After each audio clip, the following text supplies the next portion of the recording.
Sikreto sa masayang buhay. 1. Ang pag-aalaga at pagmamahal sa sarili at sa mga mahal sa buhay. 2. Ang pagtutulungan at pagsusuporta sa pangarap at sa mga layunin. 3. Ang mga pagpapatawad sa mga nagkakasala at pag-unlad. 4. Ang pagpapalaki ng mga pangarap at mga layunin. 5.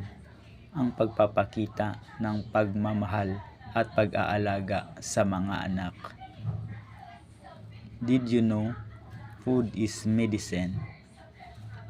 Tomatoes para sa heart, ginger para sa stomach, walnuts para sa brain, carrots para sa eyes, sweet potatoes para sa pancreas, mushrooms para sa hearing,